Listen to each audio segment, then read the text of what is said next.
Good morning everyone. चलिए अब हम बात कर रहे हैं इथेन। हमने आपको कॉन्फॉर्मर्स के बारे में बताया था, टॉर्सनल एंगल क्या है। अब हम बात कर रहे हैं इथेन का।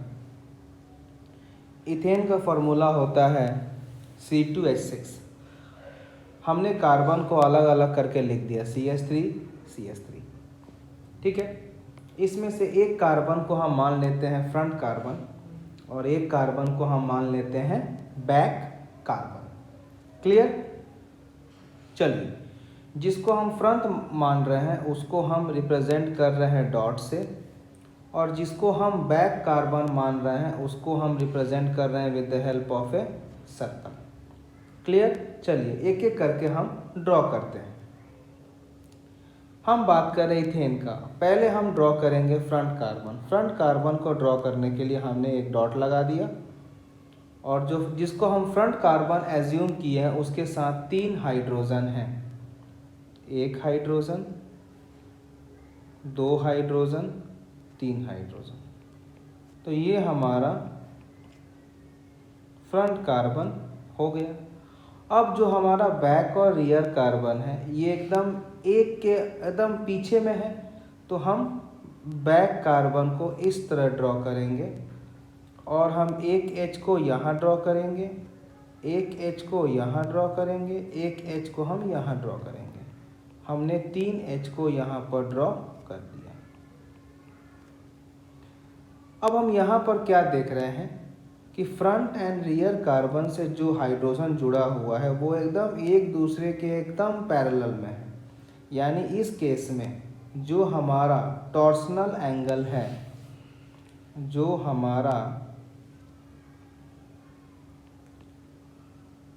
हमारा टॉर्सनल एंगल है जिसको हम थीटा बोल रहे हैं वो है 0 डिग्री। ठीक।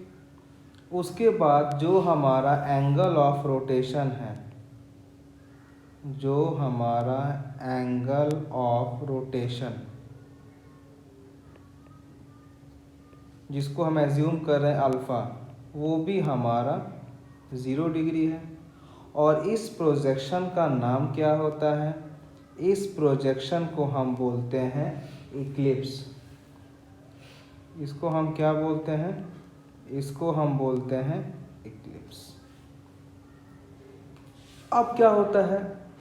अब इसको हम किसी एंगल से रोटेट करेंगे।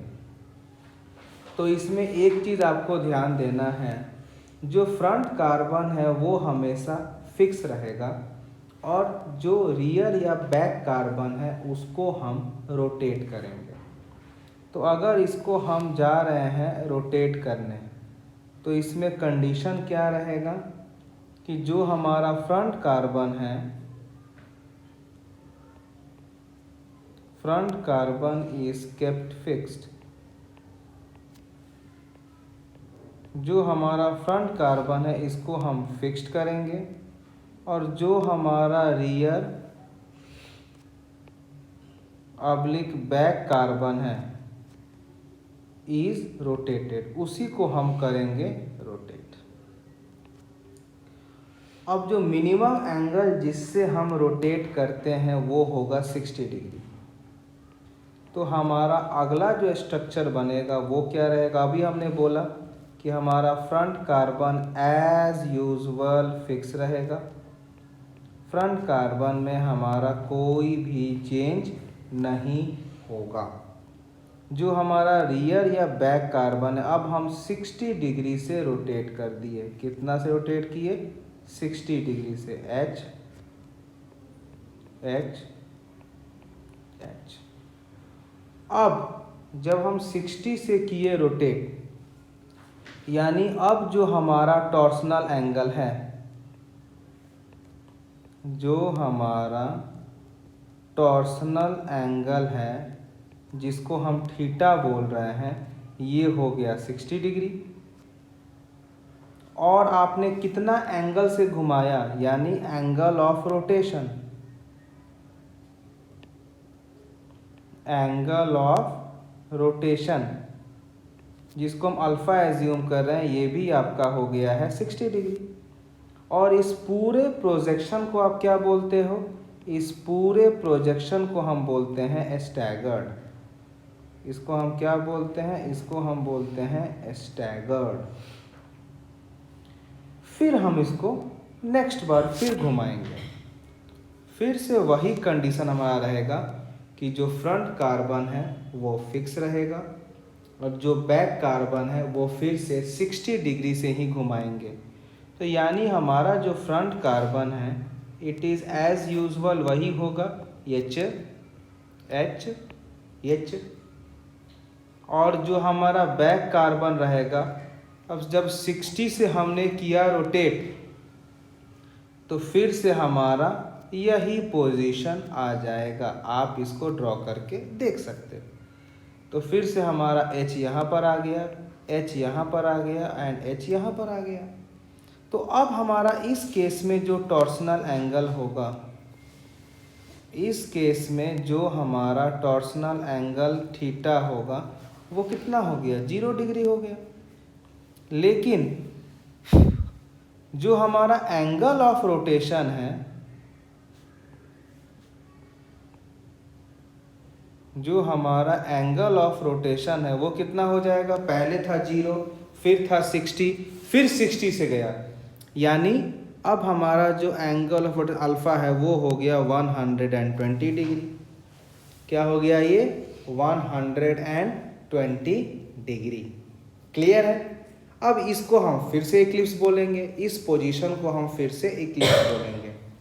यानी अब इसका अगर हम ग्राफ प्लॉट करें तो हम ग्राफ कैसे प्लॉट करेंगे? मान लो ये हमारा एनर्जी E1 शो कर रहा है और ये वाला हमारा एनर्जी E2 शो कर रहा है। थर्ड वाला तो फर्स्ट वाला से कॉमन हो गया तो उसका भी एनर्जी क्या हो जाएगा? E1। First and third are same तो उसका भी एनर्जी E1, केवल एंगल ऑफ रोटेशन में वेरिएशंस आ रहे हैं। चलिए अगर हम इसका अब ग्राफ प्लॉट करें,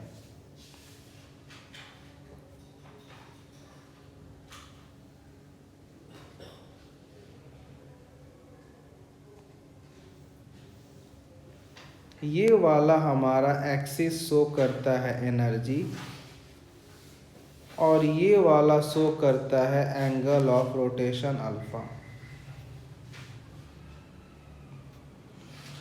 ये वाला हमारा शो करता है एंगल ऑफ रोटेशन अल्फा।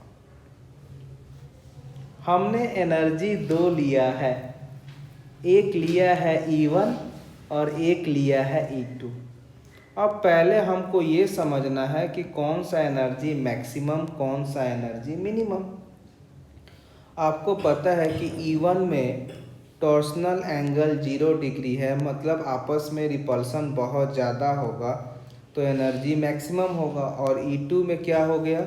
जो आपका टॉर्सनल एंगल है ये हो गया 60 डिग्री, मतलब थोड़ा डिस्टेंस पर है तो रिपल्सन कम तो एनर्जी कम। मतलब अगर हम एक्सिस, एनर्जी वाले एक्सिस को अगर हम दो पार्ट में डिवाइड करते हैं, एक हमारा एनर्जी 1, एक एनर्जी 2, तो डेफिनेटली हमारा एनर्जी 1 का वैल्यू ज़्यादा है एंड एनर्जी 2 का वैल्यू कम है। क्यों?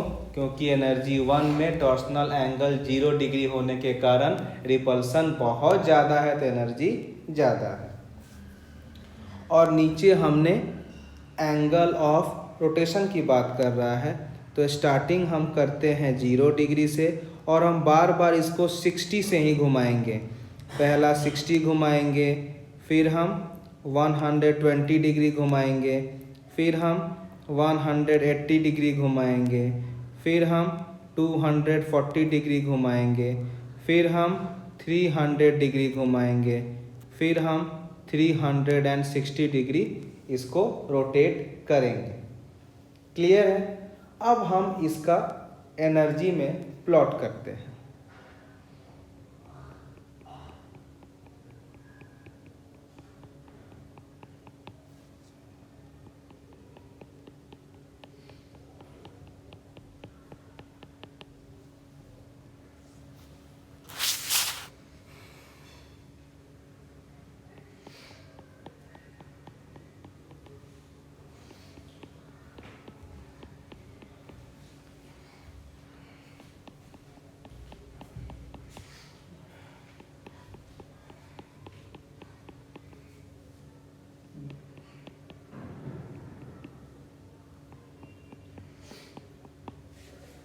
ठीक है, अब हम जा रहे हैं एनर्जी प्लॉट करने। तो पहले हम क्या देख रहे हैं कि जब हमारा एंगल ऑफ रोटेशन 0 डिग्री था तो हमारा एनर्जी था मैक्सिमम।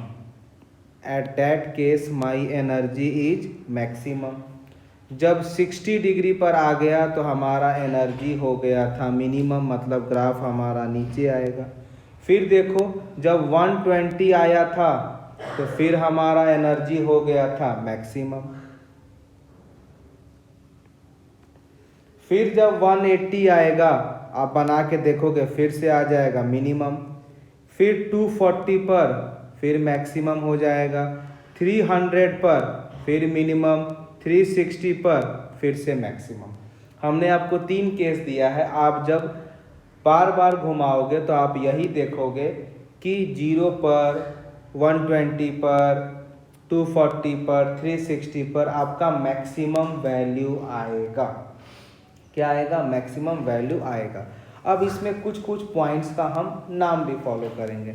जैसे जो ये वाले सब हमारे पॉइंट्स हैं, मैक्सिमम वैल्यू हमारे किस पर आए थे? इक्लिप्स प्रोजेक्शन पर। तो इस पॉइंट को हम इक्लिप्स बोलेंगे, इसको इक्लिप्स बोलेंगे, इसको इक्लिप्स बोलेंगे, इसको इक्लिप्स बोलेंगे, इसको। और जो हमारा मिनिमम वैल्यू है ये 3, इसको हम क्या बोलेंगे? इसको हम बोलेंगे स्टैगर्ड। क्या बोलेंगे इसको? इस तीनों पॉइंट को हम बोलेंगे स्टैगर्ड, क्योंकि इनका एनर्जी मिनिमम है। क्लियर? अब हम बात करते हैं कि मैक्सिमम और मिनिमम के बीच में जो एनर्जी है, हम इनको क्या बोलेंगे? इसको हम बोलते हैं स्क्यू, SKEW, स्क्यू। स्क्यू मतलब जहाँ पर जो आपका थीटा होता है वो नाइदर 0 के बराबर होता है नॉर ये 60 के बराबर होता है, उनके बीच में लाई करता है। इसीलिए इनको हम क्या बोलते हैं? इनको हम बोलते हैं स्क्यू। क्या बोलते हैं? स्क्यू। और नेक्स्ट, ये जो हमारा एनर्जी का डिफरेंस है यहाँ से यहाँ तक, इसको हम बोलते हैं डेल ई। ये जो E1 एंड E2 के बीच में जो गैप है, इसको हम बोलते हैं डेल ई। और डेल ई का मीनिंग क्या होता है? तो हम क्या बोलेंगे? जो हमारा डेल ई है इसको हम बोलते हैं rotation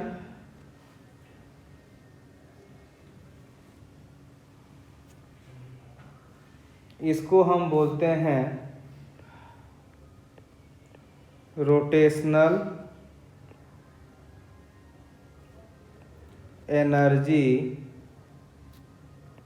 barrier. Rotational energy barrier, जिसका मीनिंग क्या होता है कि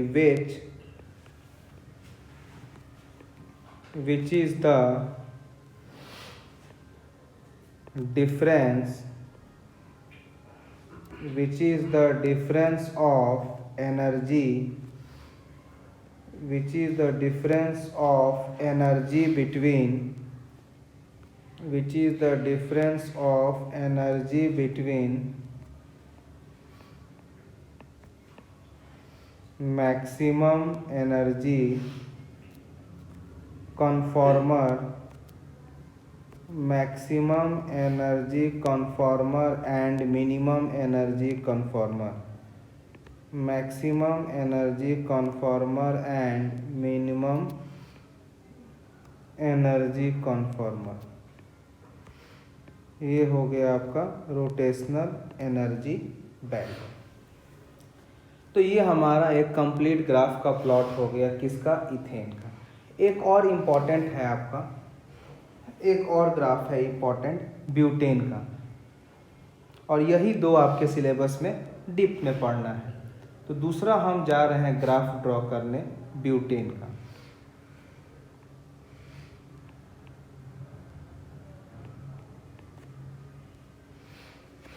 अगर हम बात कर रहे हैं ब्यूटेन का, तो ब्यूटेन का फॉर्मूला क्या होता है?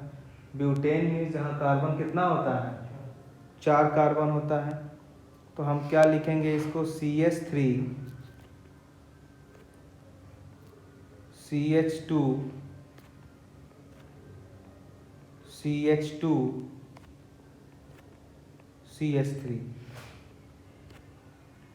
ठीक है, अब इसमें क्या होगा, इसमें भी आपको एक फ्रंट कार्बन को एज्यूम करना पड़ेगा और एक रियर कार्बन को। हम इस वाले कार्बन को 1 वाले को फ्रंट कार्बन एज्यूम कर रहे हैं एंड 2 वाले को हम रियर कार्बन एज्यूम कर रहे हैं। जो फ्रंट वाला कार्बन होगा उसको हम डॉट से शो करते हैं और जो रियर वाला कार्बन होगा उसको हम सर्कल से ड्रॉ करते हैं। हम स्टार्टिंग करके एक एक करके सब ड्रॉ करेंगे कि इसमें कितने प्रोजेक्शंस बन सकते हैं। चलिए, सबसे पहले हम तो अगर फ्रंट कार्बन की बात करें तो हमने फ्रंट ड्रॉ कर दिया।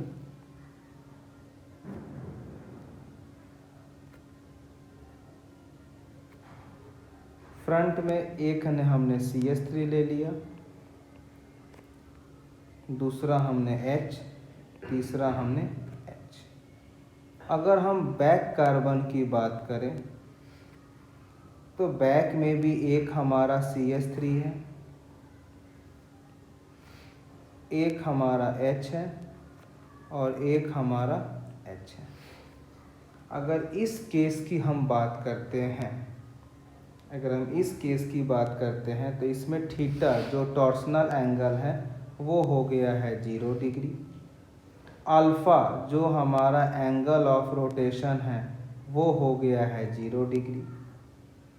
अब यहाँ पर हम क्या देख रहे हैं, जिस तरह से हमारा इथेन में आप देख रहे हो कि सब के सब सेम थे, तीनों H और तीनों H ही थे, तो हम इसे इक्लिप्स बोले थे।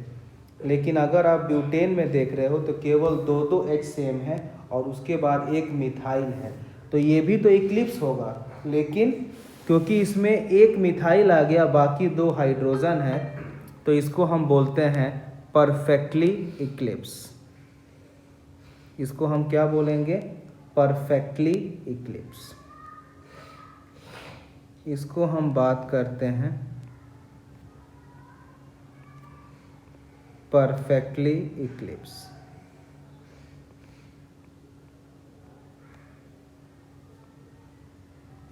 इसको हम बात करते हैं परफेक्टली इक्लिप्स।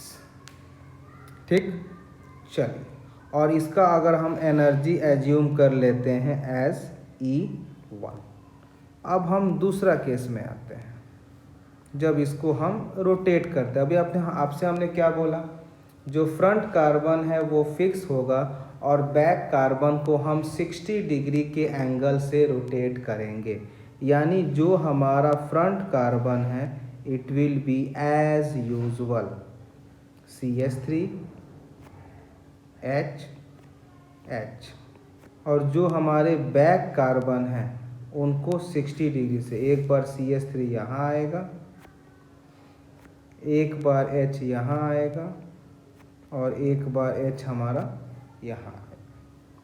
तो इसमें हम क्या देख रहे हैं कि जो हमारा टॉर्सनल एंगल थीटा है वो हो गया 60 डिग्री, जो हमारा एंगल ऑफ रोटेशन अल्फ़ा है वो हो गया हमारा 60 डिग्री, और इसका नाम हो जाता है गाउच, GAUCHE। इसको हम बोलते हैं गाउच कॉन्फॉर्मेशन, और इसके एनर्जी को हम एज्यूम करते हैं एज E2। फिर से हम नेक्स्ट घुमाएंगे, हम क्या करेंगे, फ्रंट कार्बन को फिर से फिक्स करेंगे और हम बैक कार्बन को फिर से घुमाएंगे, कितने से, 60 डिग्री से। आइए, फ्रंट कार्बन हमारा एज यूजुअल फिक्स रहेगा।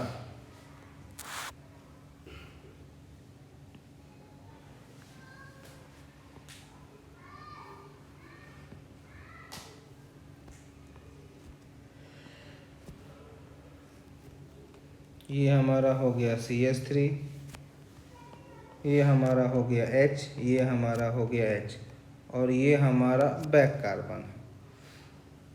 अब क्या होगा, अब हमारा जो CH3 है वो यहाँ आ जाएगा, एक H हमारा यहाँ आएगा और एक H हमारा यहाँ पर आ जाएगा। अगला आपने 60 डिग्री से घुमा दिया इसको।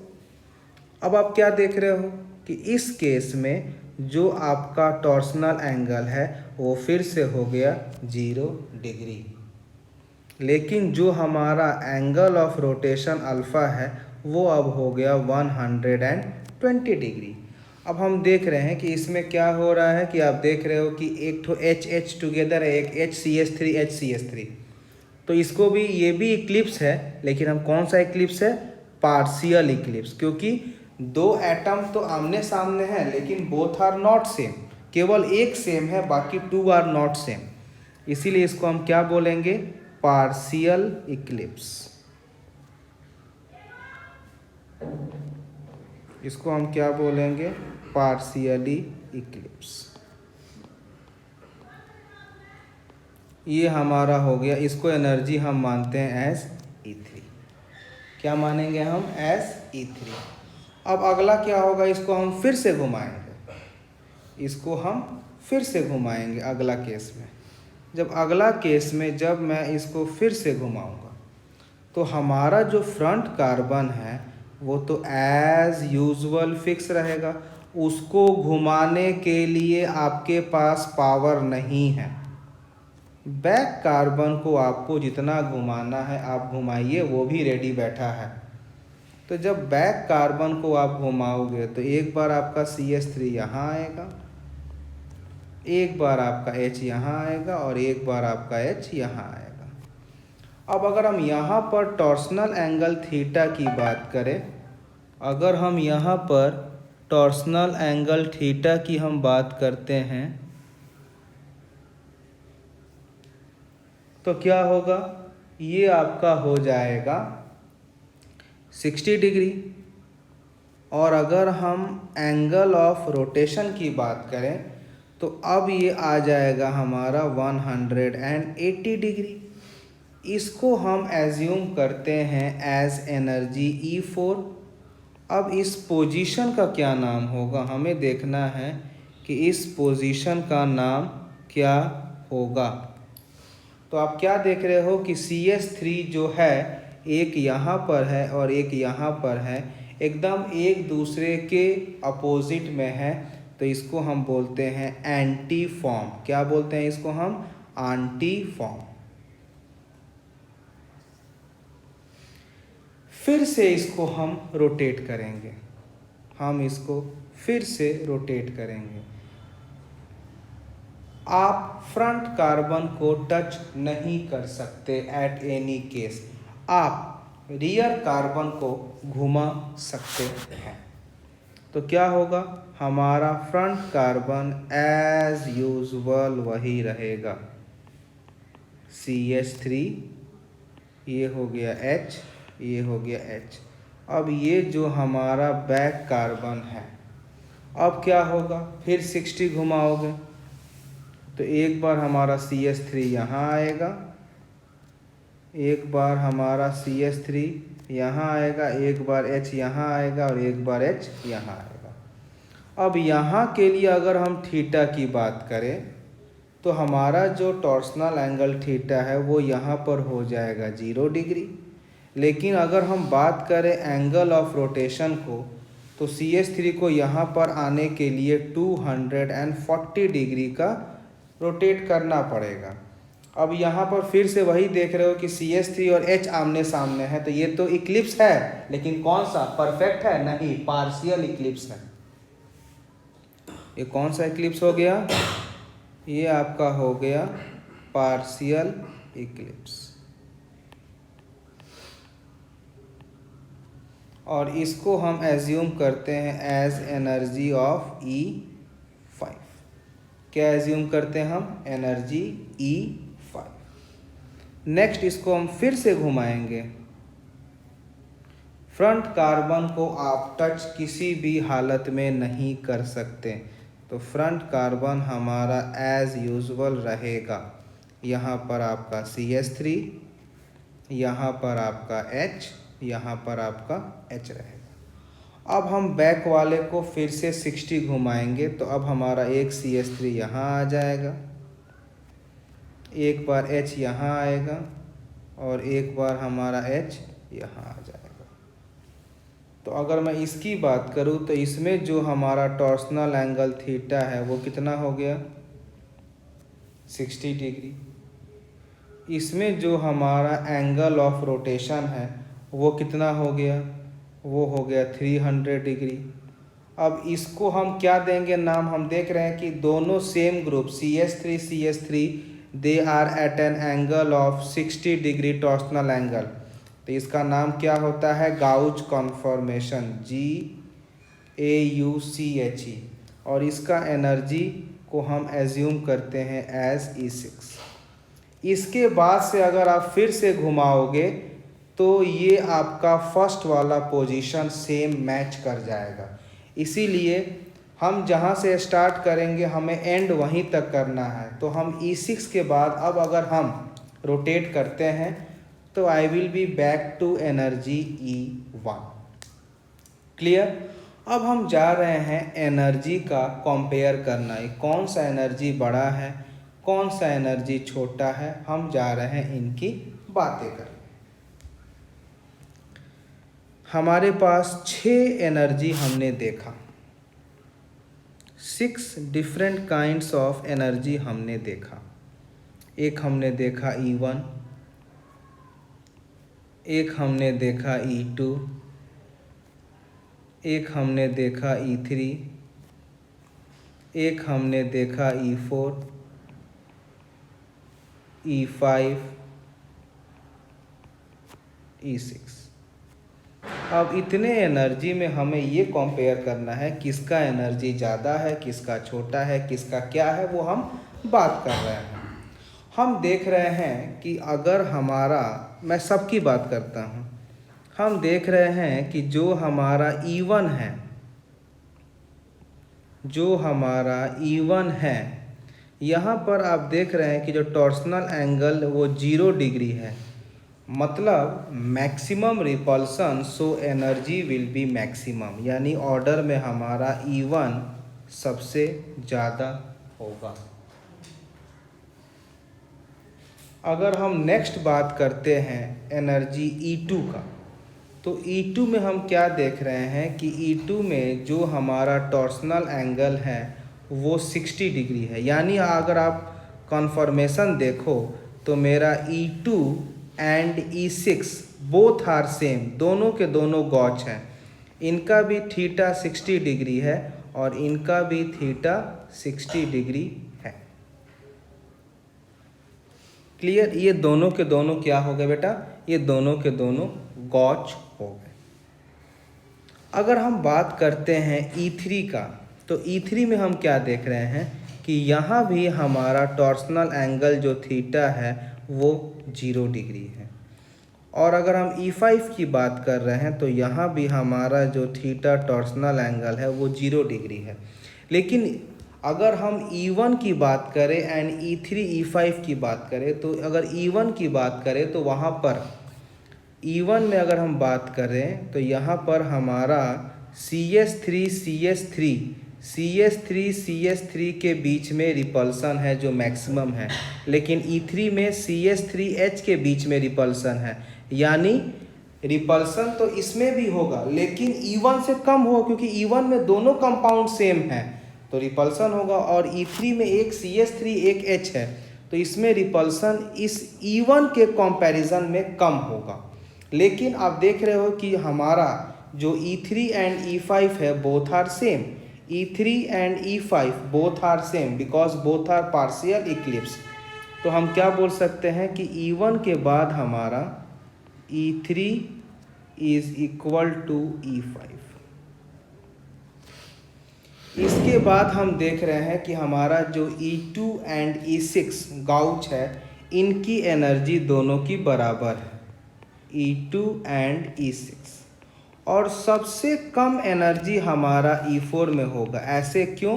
क्योंकि आप देखिए अगर हम E4 की बात करें तो जो हमारा CS3 है both are at maximum distance, so minimum repulsion, more stability, less energy. तो ये हमारा ऑर्डर हो गया एनर्जी का जो एग्ज़ाम में कभी कभी हमारा आता है। तो E1 का क्या था रीज़न? E1 का था due to perfect eclipse, E3 and E5 में क्या था, E3 एंड E5 में इक्लिप्स था लेकिन पार्शियल था। E2 एंड E6 में क्या था, गॉच था। और E4 में क्या है, एंटी है। तो ये हमारा एनर्जी का क्या है, ऑर्डर हो जाएगा। क्लियर है। चल अब इसके बाद एक हम नया टर्म और पढ़ेंगे, फिर इसका हम ग्राफ की ड्रॉ करेंगे।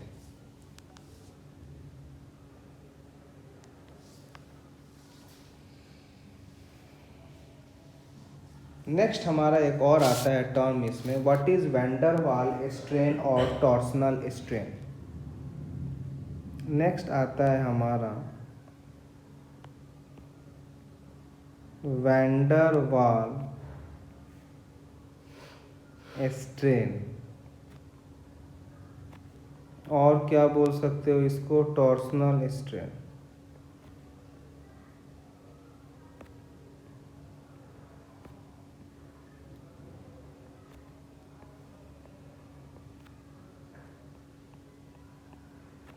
अब ये क्या होता है, तो क्या बोलोगे,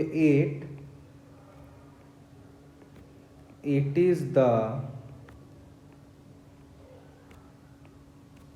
force of repulsion, it is the force of repulsion between the group of atom, it is the force of repulsion between the group of atom associated, between the group of atom associated with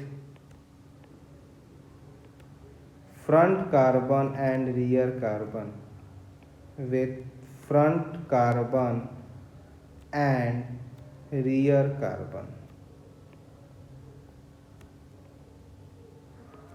इसका भी हम use करेंगे। अगर हम इस E1, E2, E3, E4, E5, E6 को अगर हम ग्राफ में प्लॉट करें तो ये कैसे होगा, इसे हम थोड़ा समझते हैं। हम एलोंग वाई एक्सिस एनर्जी लेंगे, एलोंग एक्स एक्सिस में हम ले लेंगे एंगल ऑफ रोटेशन।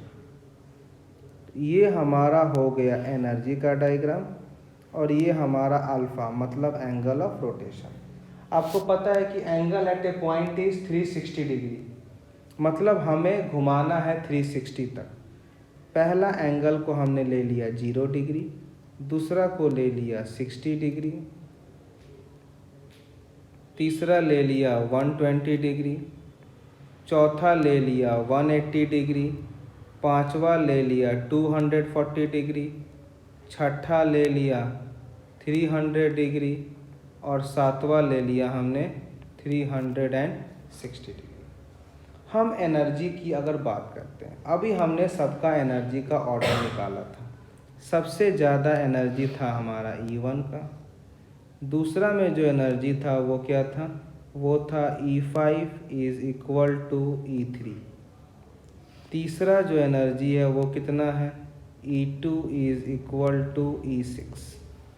जो चौथा एनर्जी है वो हमारा है E4। ये कैसे है, अभी आपको हमने ऊपर में ये सारे एनर्जी का ऑर्डर सिखा दिया। अब हम इसका लाइन ड्रॉ करके इसको हम प्लॉट कर देंगे, जो बहुत ही सिंपल है।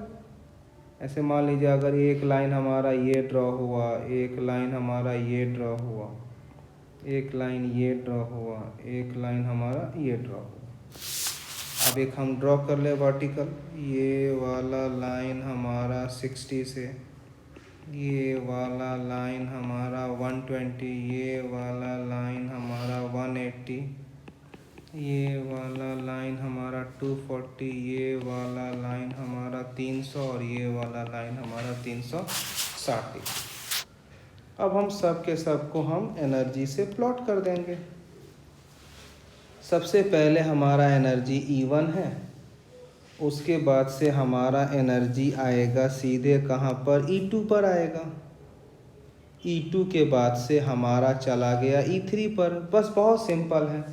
E3 के बाद हमारा चला गया कहाँ, E4 पर। E4 के बाद हमारा कहाँ चला गया, E5 पर। E5 के बाद कहाँ चला गया, E6 पर। कहाँ चला गया, E6, और E6 के बाद बैक कहाँ चला जाएगा हमारा, E1 पर। तो ये हमारा एनर्जी कर्व है। आपको पता है कि ये सब आपको देखना पड़ेगा। अब जो हमारा E1 है इसको हम क्या बोलेंगे, E1 को हम बोलेंगे परफेक्टली, जो हमारा E1 है ये क्या है, ये हो गया perfectly Eclipse.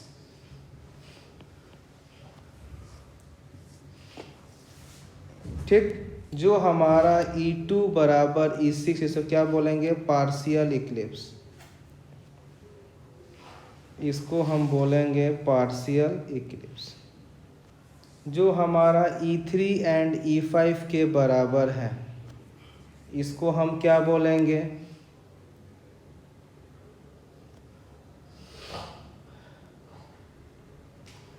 Partial Eclipse.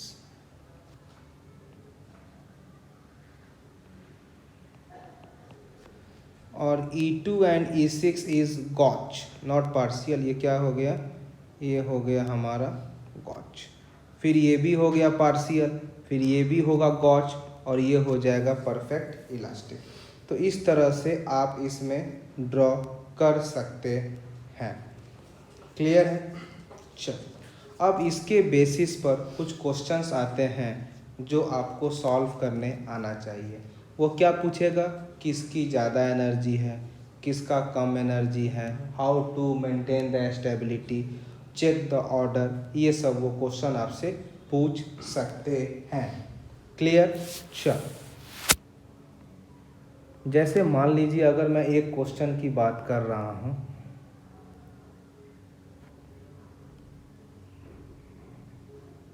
Compare energy and stability, compare energy and stability. हमें एनर्जी की बात करना है, स्टेब आपको पता है, एनर्जी ज़्यादा तो स्टेबिलिटी कम, स्टेबिलिटी ज़्यादा तो एनर्जी कम, या वाइस वर्सा। आपको हम 3 क्वेश्चन दे रहे हैं, फटाफट अरेंज करने का। अब आपको पता लग गया कि जो डॉट वाला है उसको फ्रंट कार्बन, राउंड वाला को बैक कार्बन। यहाँ पर आपको दिया गया है CH3, यहाँ पर आपको दिया गया है H, यहाँ पर आपको दिया गया है CH3, ये दिया गया है H, ये दिया गया है H, और यहाँ पर दिया गया है H, और इसको नाम दिया गया है फर्स्ट पोजीशन। दूसरा हम बात करते हैं, ये आपको दिया गया है CH3, ये आपको दिया गया है H, ये आपको दिया गया है H, ये आपको दिया गया है H, ये आपको दिया गया है CH3, और ये आपको दिया गया है H। ये हमारा हो गया दूसरा पोजीशन। और तीसरा,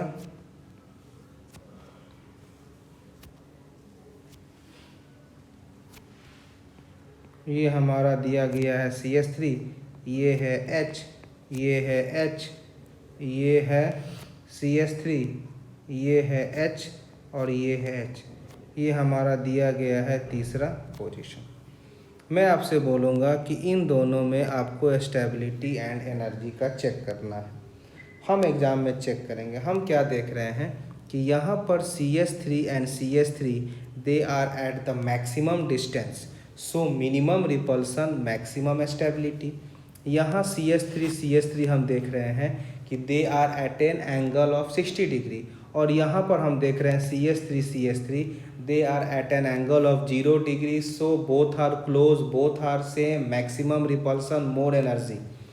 तो अगर हम स्टेबिलिटी की बात करें तो हमारा ऑर्डर आ जाएगा, स्टेबिलिटी की अगर हम बात करते हैं ऑर्डर आएगा 1 2 3, और आपको पता है स्टेबिलिटी का इन्वर्स होता है एनर्जी, तो इसका ऑर्डर क्या हो जाएगा 3 2 1। पहला वाला में क्या है, CH3 मैक्सिमम डिस्टेंस पर है, जिसके कारण क्या हो जाएगा हमारा मिनिमम रिपल्सन मैक्सिमम स्टेबिलिटी। दूसरा में हम देख रहे हैं कि CH3 they are at an angle of 60 degree, और तीसरा में देख रहे हैं they are at an angle of 0 degree. तो इस तरह से हम stability as well as energy को कंपेयर कर सकते हैं। क्लियर? चलो